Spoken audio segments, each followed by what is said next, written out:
Levítico 17, santuario y sangre. Bueno, me complace decirles que ya terminamos la primera parte del libro Levítico. De hecho, ya salimos de la mitad en cuanto a capítulos se refiere, pero temáticamente hablando es a partir del capítulo 16 o 17 con el de hoy que comenzamos una nueva sección. La primera parte del libro vimos el código de sacrificios, vimos el código de pureza, y hoy comienza una nueva sección que podríamos llamar el código de santidad. A partir de aquí comienza el código de santidad. En toda esa sección vamos a estar viendo temas bastante pertinentes, prácticos, cosas como por ejemplo el incesto, cosas como por ejemplo distintos tipos de pecados de idolatría, temas como la santidad de los sacerdotes, ¿sí? O sea, ya comenzamos una parte que es más enfocada en la moral del pueblo como tal, ¿sí? Y es a partir de hoy.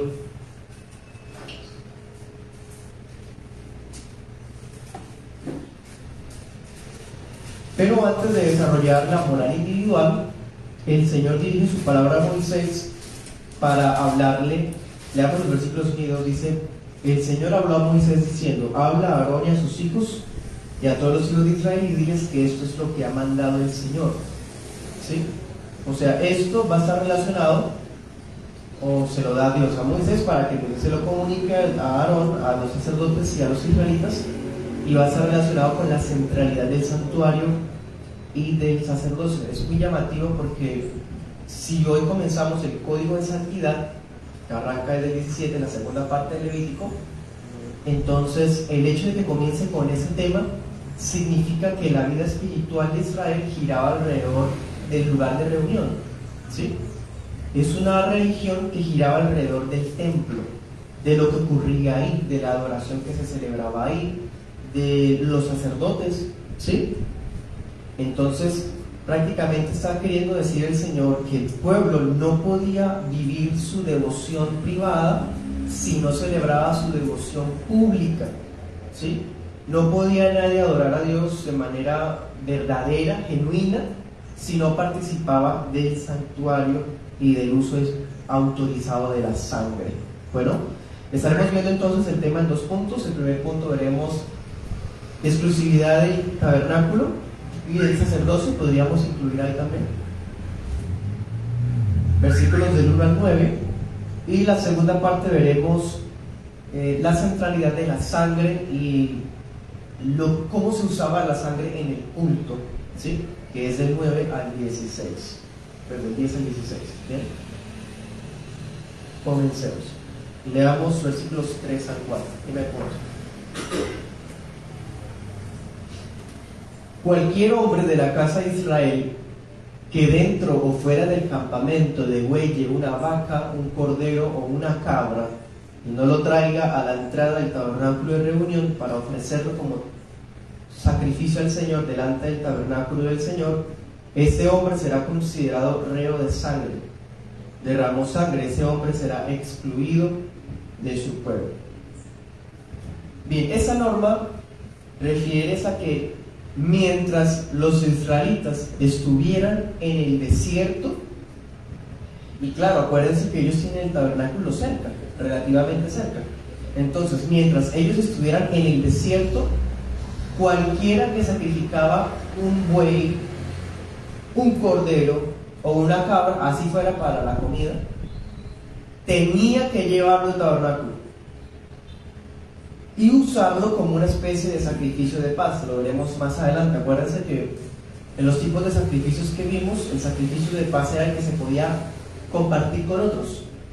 Entonces la persona no podía comer la carne así nada más, ¿sí? Sino que tenía que sacrificar la víctima en el tabernáculo. Debía ofrecerlo como ofrenda al Señor, y luego, si el sobrante, podían ellos participar de la carne, ¿sí? Bueno, suena complicado, Pero no, hermanos, hay varios detalles acá que explican por qué está esta norma parece tan estricta. Bueno, primero, el tabernáculo está recientemente inaugurado. Es natural que el pueblo necesita habituarse a celebrar sacrificios. Entonces, mientras se crea esa costumbre, deben acercarse cada vez que tengan oportunidad, ¿sí? Lo segundo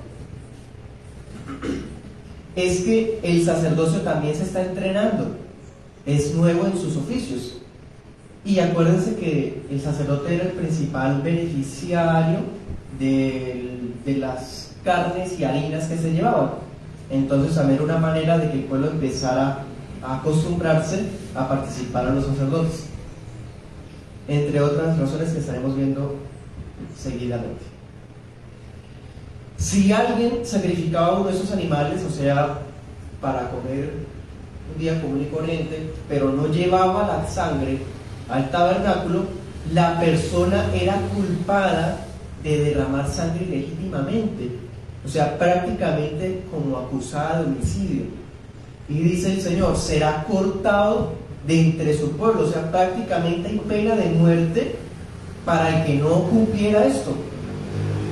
¿Sí? Impresionante. Leamos versículos del 5 al 6. Dice, esto es, mira, aquí el Señor nos está diciendo por qué. Esto es a fin de que los hijos de Israel traigan sus animales que sacrifican sobre el campo abierto, para que los traigan al Señor a la entrada del tabernáculo de reunión, al sacerdote, y los sacrifiquen como sacrificios de paz al Señor.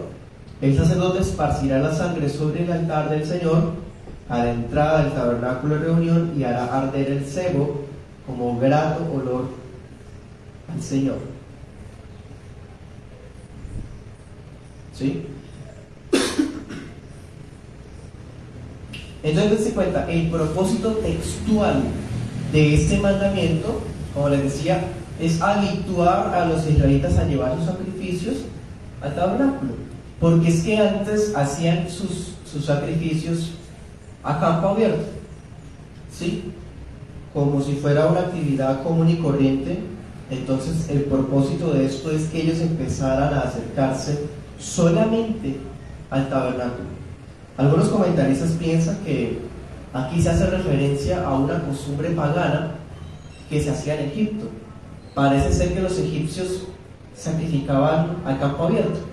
Entonces los israelitas venían con esas costumbres todavía, y el Señor quiere enseñarles que no, deben llevar sus sacrificios solamente al tabernáculo, no se podía sacrificar en otro lado. Bien. Otra razón textual para llevarlos o para este mandamiento, dice, para que los animales fueran ofrecidos ¿por quién? Por el sacerdote. Otra cosa importante, démonos cuenta de la evolución que ha habido con los altares. En Génesis, ¿quién era el que sacrificaba? El patriarca. El padre de familia era el que hacía los holocaustos. Acuérdense de Job, por ejemplo. Luego, en Éxodo 22, ¿se acuerdan que el Señor había dicho que hagan altares de piedras? O sea, había todavía permiso de que pudiera hacerse sacrificios más espontáneamente usando piedras, ¿sí?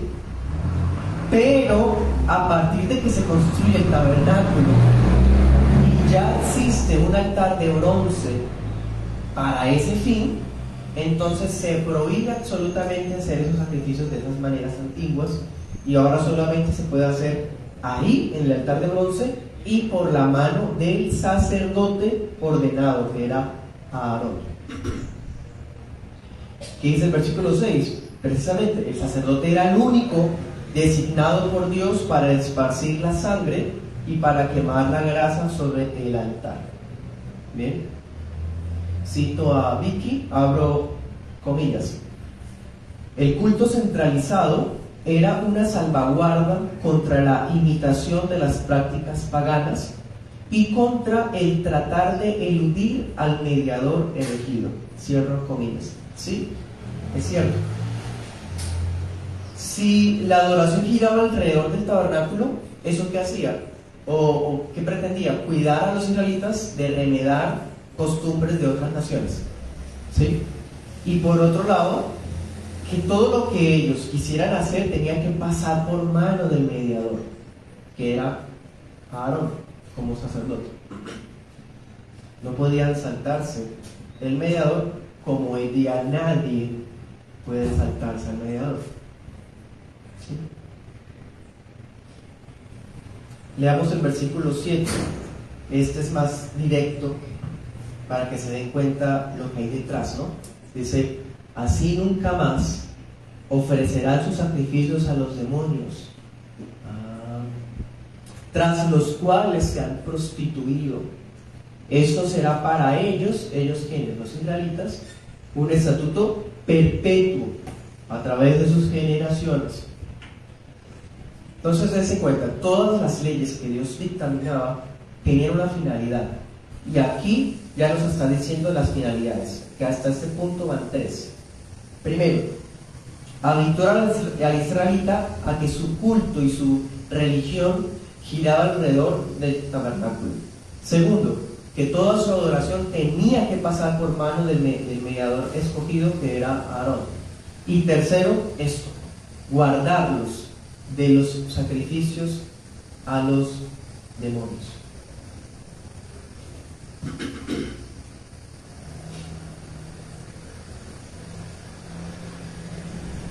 Bien. Y dense cuenta cómo el Señor lo expresa, ¿no? Dice: nunca más ofrecerán, ¿sí? Eso queda a entender, cuando uno lee eso, queda a entender que lo hayan estado haciendo, ¿sí? Anote este texto, Deuteronomio 32:17. Ahí está ese testimonio.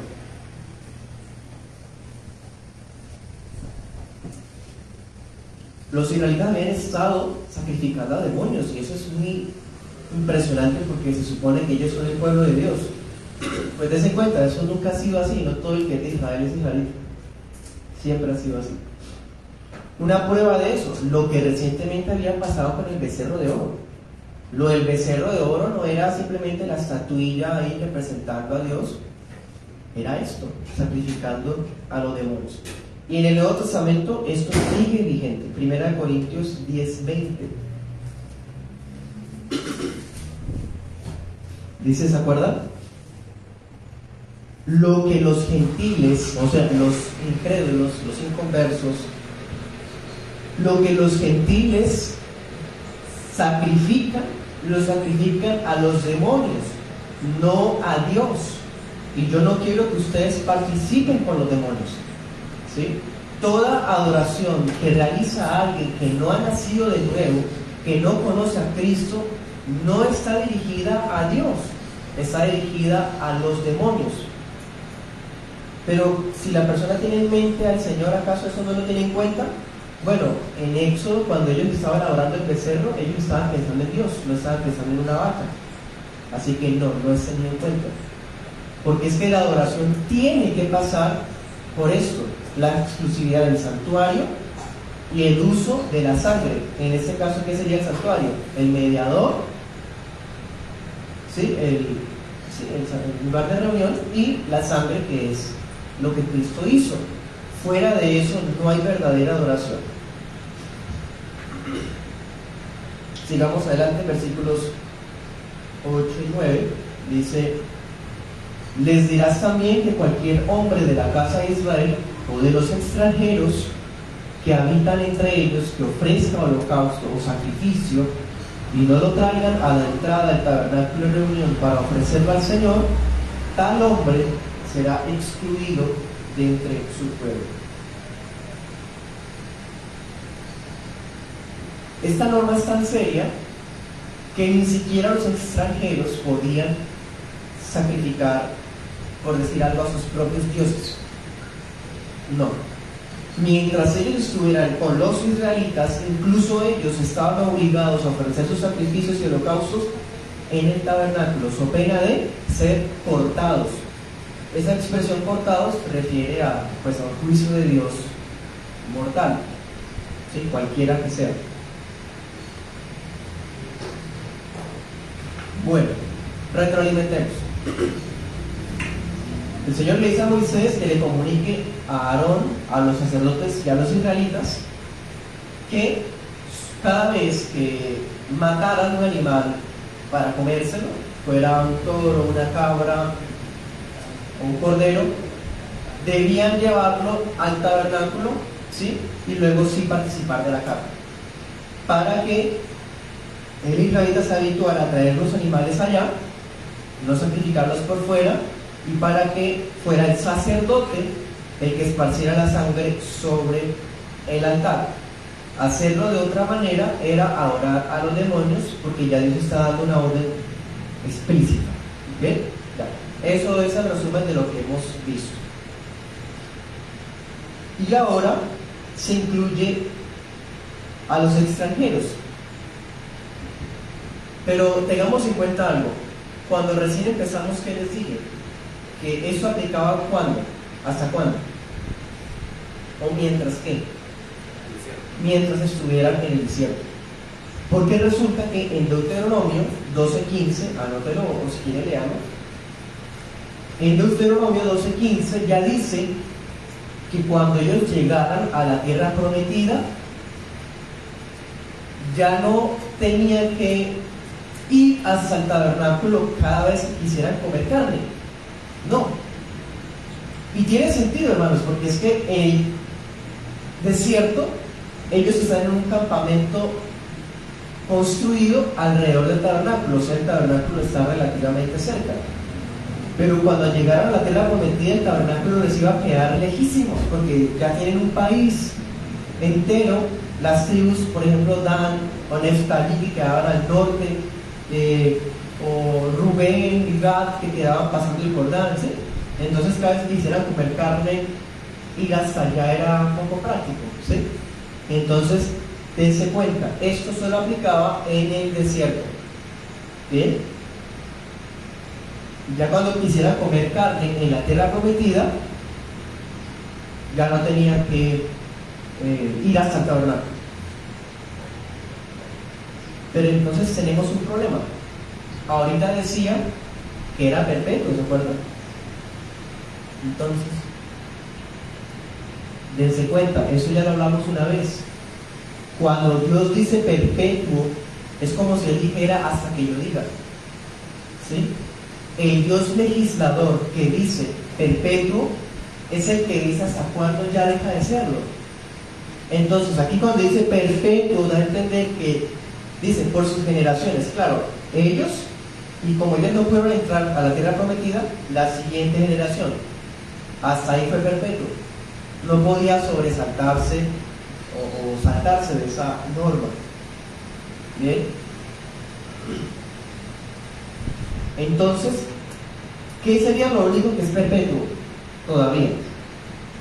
Que la adoración deba ser como Dios ordena y no los demonios. Eso sí sigue perpetuo, ¿no les parece? ¿Ven? O sea, esa es la manera de interpretar la escritura.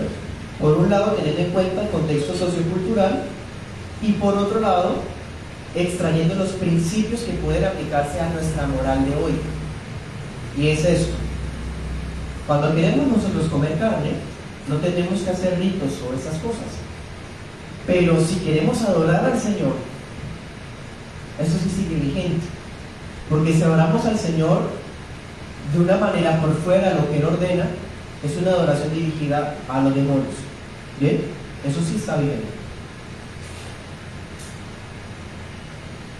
Segundo punto: centralidad de la sangre en el culto. Leamos versículos 10 al 14.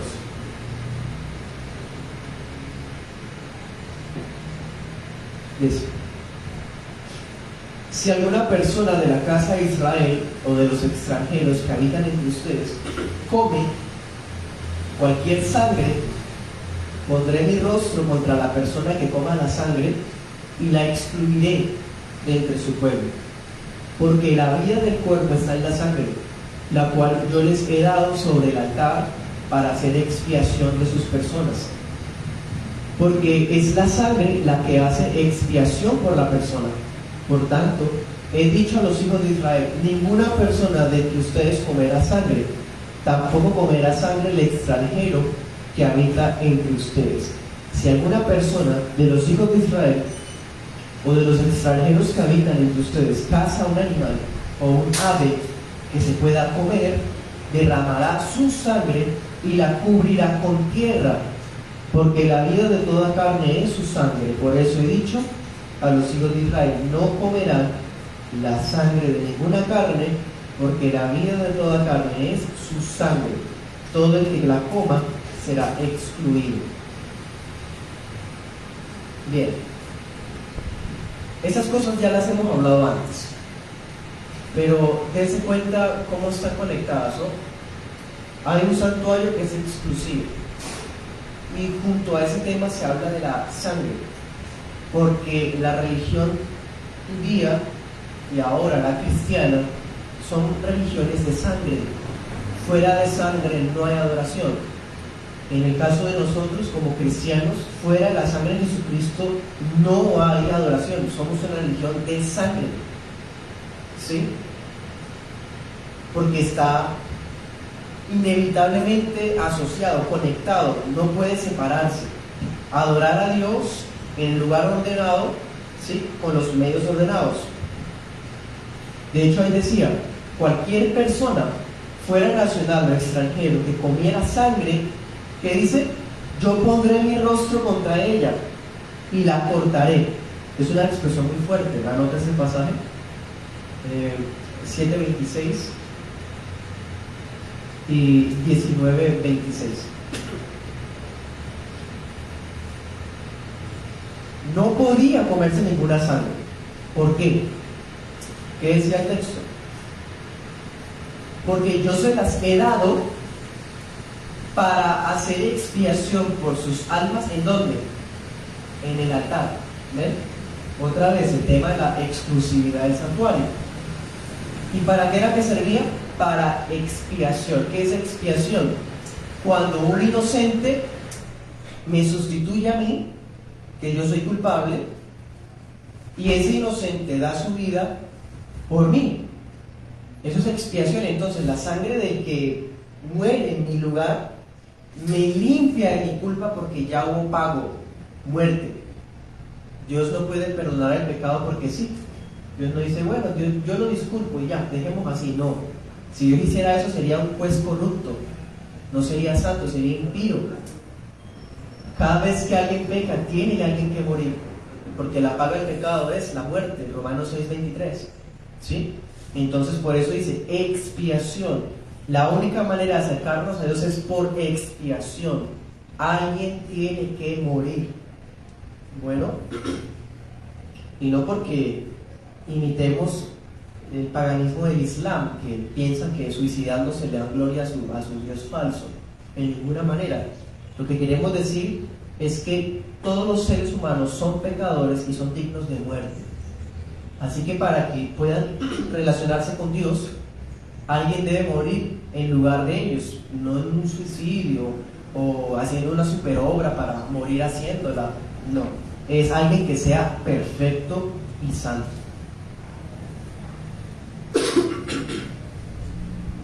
Bueno, esto era tan serio que incluso cuando alguien cazaba un animal o un ave para comérselo,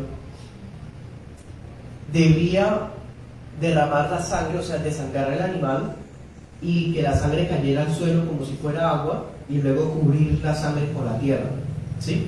De ahí viene todo el kosher que hoy día se hace. Bueno, se supone, ¿no?, que viene de aquí a acá, aunque el judaísmo siempre añade más cosas. ¿Se acuerdan que ahorita les decía que iba a estar vigente ir hasta el tabernáculo para comer carne solamente en el desierto? Bueno, leamos Deuteronomio 12, 15 y 16. Hay otro detalle que, aunque eso ya no va a estar vigente, va a seguirse realizando. 12, 15 y 16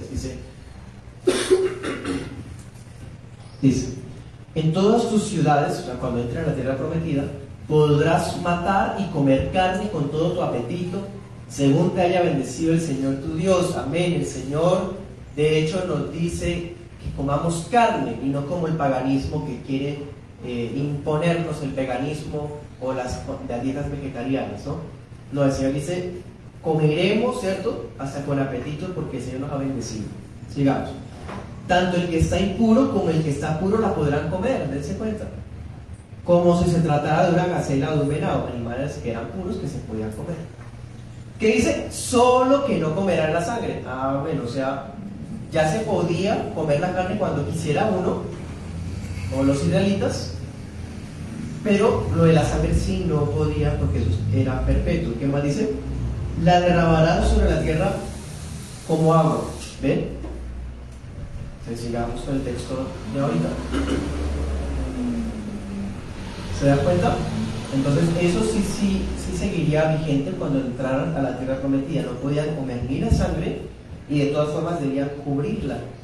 Cuando se cubre la sangre con la tierra, era un símbolo como diciendo, quité una vida y pues no la voy a dejar expuesta, ¿sí? Porque la sangre expuesta era como una especie de señal de asesinato o algo por el estilo. Entonces, para evitar eso, se cubría la sangre con la tierra. Dice en el versículo 14, porque la sangre representa la vida. Algo que es muy llamativo, no puede usted ignorarlo. En el 14, cuando dice que representa la vida,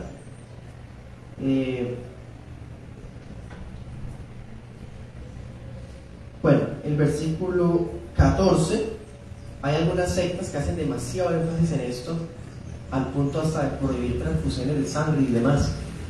Bueno, el texto no está hablando de transfusiones de sangre, empezando por ahí. Y por otro lado, aquí la clave no solamente está en cuanto a que la sangre sea símbolo de vida. Acá hay otra señal importante en el versículo 11, que ya lo dijimos. Y eso usted no lo debe ignorar. Dice, la vida del cuerpo está en la sangre, dice, la cual yo les he dado. ¿Sí? ¿Qué enseña ese texto? Que la vida es propiedad exclusiva de Dios. ¿Sí? Es algo así como, yo soy el que da la vida y por lo tanto, como en la sangre se sustenta la vida, la sangre es mía por eso. ¿Sí? ¿Sí me entienden? Entonces, la vida le pertenece solamente a Dios. Y miren eso, otra cosa, no solamente que la vida le pertenece a Dios, sino dice, yo se las he dado para hacer expiación. O sea, Dios, basado en su gracia, es el que nos dio los medios para lograr expiación. ¿Y qué nos dio? Algo que le pertenecía solo a Él, la sangre. ¿Sí? Anote ese texto, si quiere léalo. Hebreos 9:22. Ahí dice, sin derramamiento de sangre no hay perdón de pecados.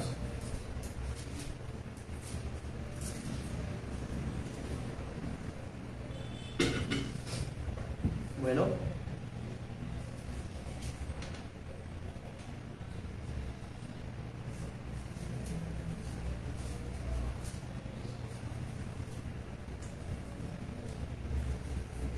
volvamos al texto, versículos 15 y 16. Dice, asimismo cualquier persona, sea natural o extranjera, que coma un animal mortecino o uno despedazado, lavará su ropa, se lavará con agua y quedará impuro hasta el anochecer. Entonces quedará purificado, pero si no los lava ni lava su cuerpo, cargará con su culpa.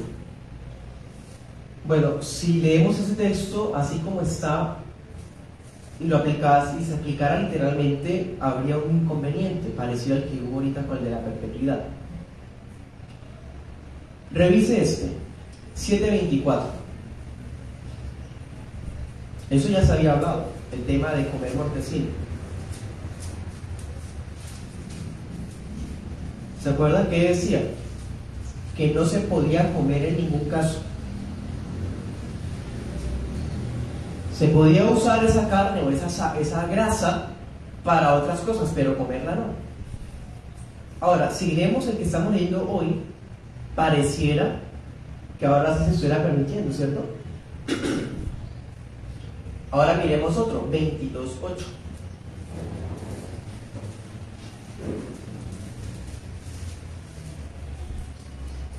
La prohibición sigue en pie en el Código de Santidad. Dice: no comerá un animal mortecino ni uno despedazado, contaminándose por ello yo el Señor.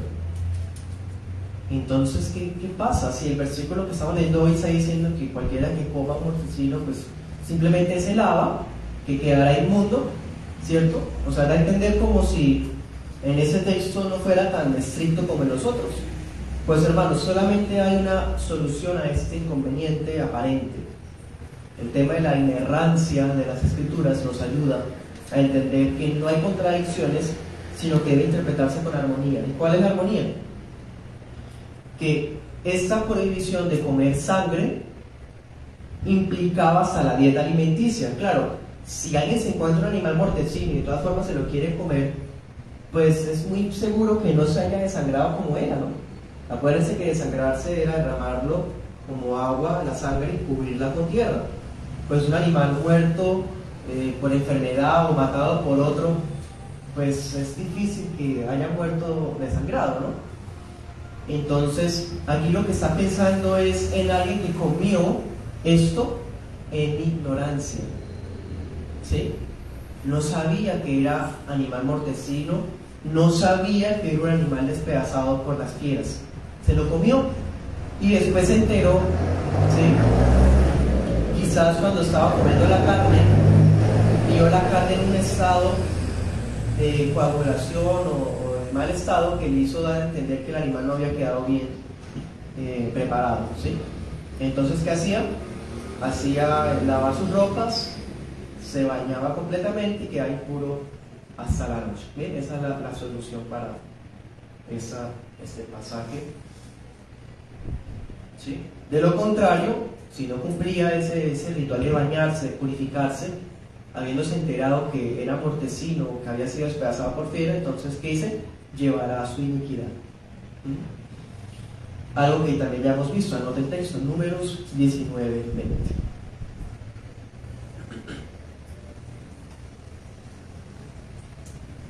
Bien, hermanos, eso es todo. Este es el capítulo 17 de Levítico. Vamos a dar dos aplicaciones, pero si tiene alguna pregunta, resolvamos nada de una vez. ¿Alguien tiene preguntas?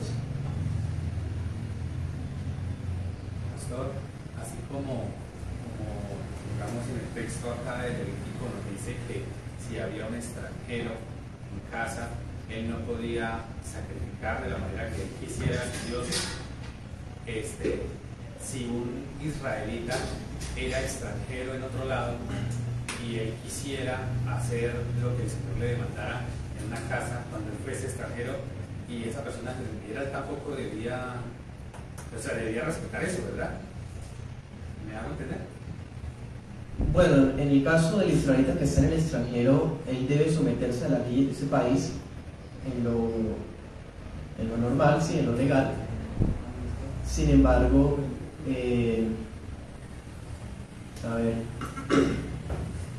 usted me hace acordar que en el pasaje decía que el extranjero debía sacrificar dentro del tabernáculo. Más bien pensé que la pregunta iba a ir por otro lado, porque olvidé decirles que la ley va a prohibir que los extranjeros vengan al tabernáculo. Entonces, ¿cómo va a poder entrar, cierto? Bueno, entonces aquí lo que se está refiriendo eran los prosélitos. Eran extranjeros que se habían convertido al judaísmo, que habían adoptado la fe de los israelitas. Así podían ellos sacrificar en el tabernáculo. Si un israelita está en el extranjero, entonces el tabernáculo le queda tan lejos, en el caso por ejemplo de la diáspora, de los israelitas que fueron expatriados en el exilio de Babilonia, pues ellos no podían hacer sacrificios, tenían que esperar hasta que el templo pudiese ser levantado. Bueno, ¿algo más?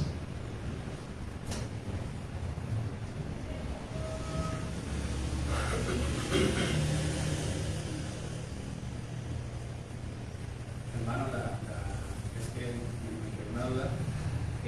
Cuando se decía que digamos, ellos iban a sacrificar un animalito, pero no para holocausto y demás, sino para comida de ellos, tenían que hacerse en el altar de bronce igual, o sea, como un proceso como si fuese sido presentado ese animalito para expiación y demás. O sea, el sacrificio tenía que ser ahí, en el altar de bronce. Si era buey, cabra o cordero.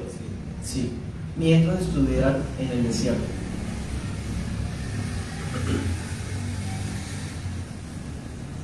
Si era ave, no. Pero entonces ya no, es que cuando tengan sacrificio los animales tienen que ser sin defecto.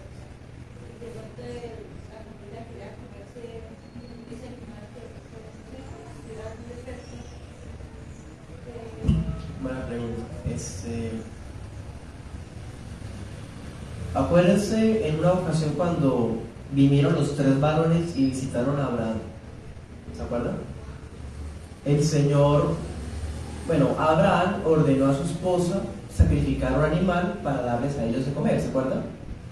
Entonces eso nos deja ver que la cultura ganadera de los israelitas no siempre comían carne, o sea, parece que culturalmente ellos comían carne solo en momentos muy especiales.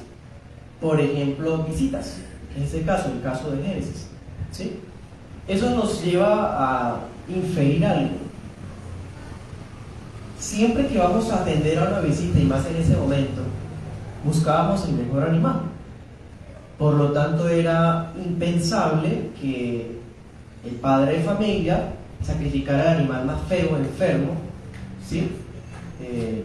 Para atender a la visita o para darle comer a su propia familia, ¿sí? Así que siempre se iba a sacrificar el mejor animal. No era bien visto, no era culturalmente aceptable que se sacrificara un animal en mal estado. Entonces no había ese riesgo. Bien, ¿listos? 2 aplicaciones. Primera aplicación. En la primera parte del Levítico vimos que los israelitas están muy cerca de un Dios que es santo. Por lo tanto, Dios proveyó los rituales necesarios para que ese pueblo pecador pudiese estar reconciliado con él. Eso es lo que resume todo Levítico del 1 al 16. ¿Sí? Pero a partir de esa parte, que es la segunda parte del libro, el libro nos va a enseñar la manera en la que el pueblo debe vivir delante de Dios. ¿Sí? La primera parte era cómo hacer para estar reconciliados con Él. Y la segunda parte, cómo vivir delante de Él. ¿Sí? Caminando en consagración diaria. Centrando nuestra vida en la adoración a Dios, pero no a nuestra manera. No allá en secreto, no en campo abierto, no, allá en el santuario. ¿Sí? Con el mediador ordenado.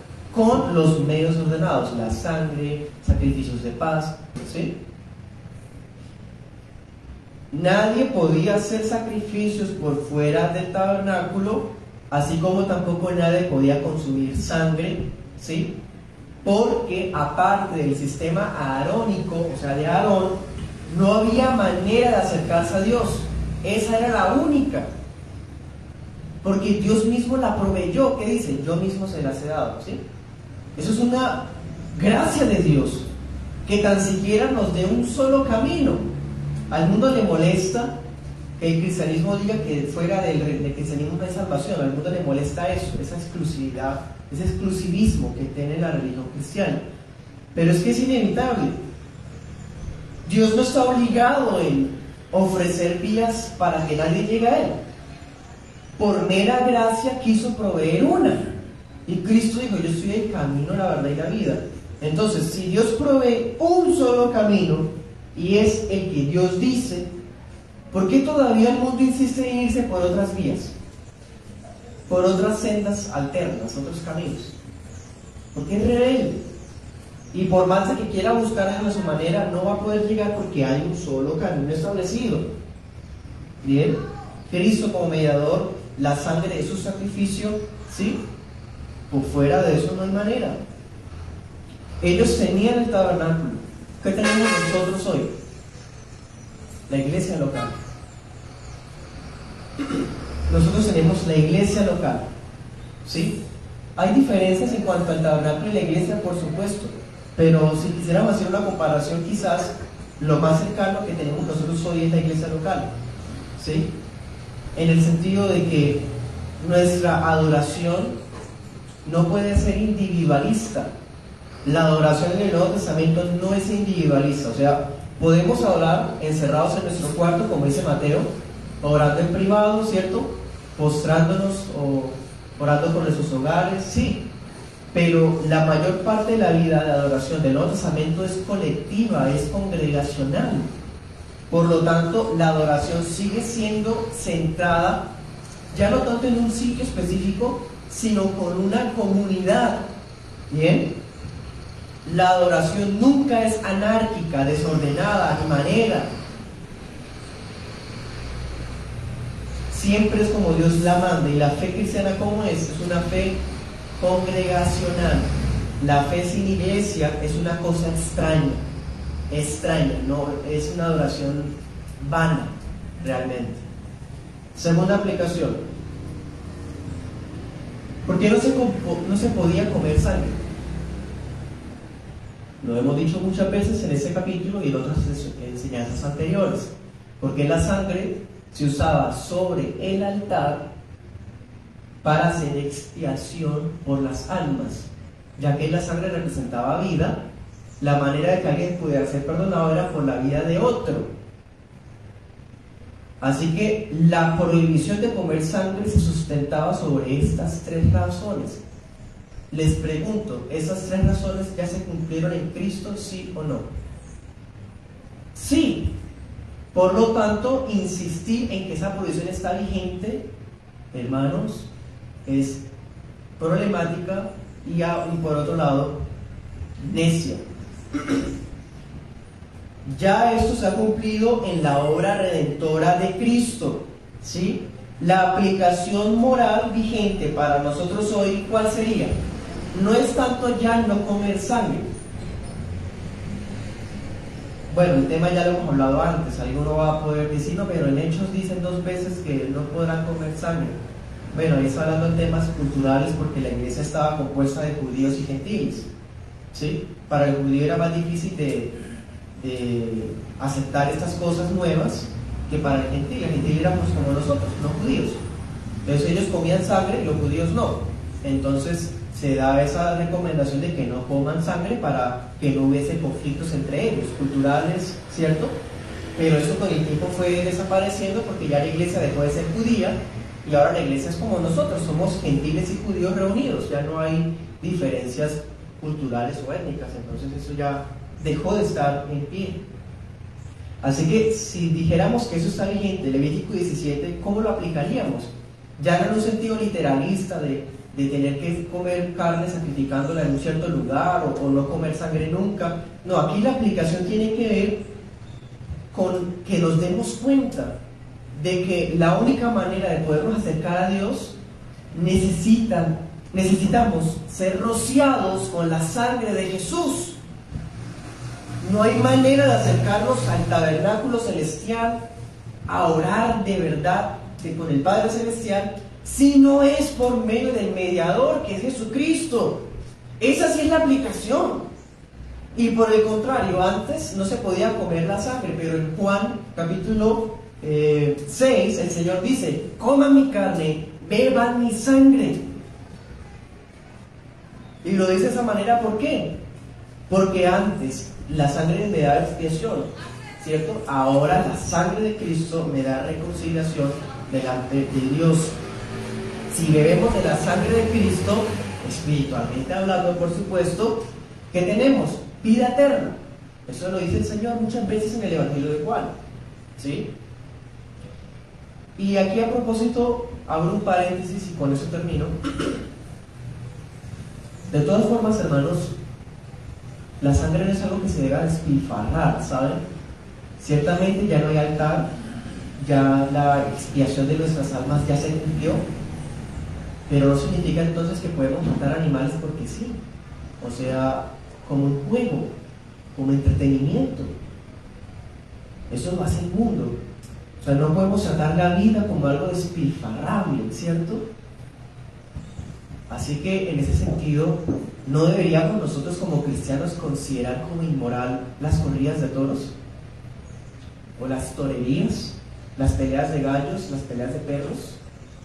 Ahí se los dejo. Si es un aspecto moral, divirtiéndonos con la muerte de otros por entretenimiento, ¿no es eso inmoral? ¿Se dan cuenta? Bien, cierro el paréntesis y terminamos. Vamos a un receso.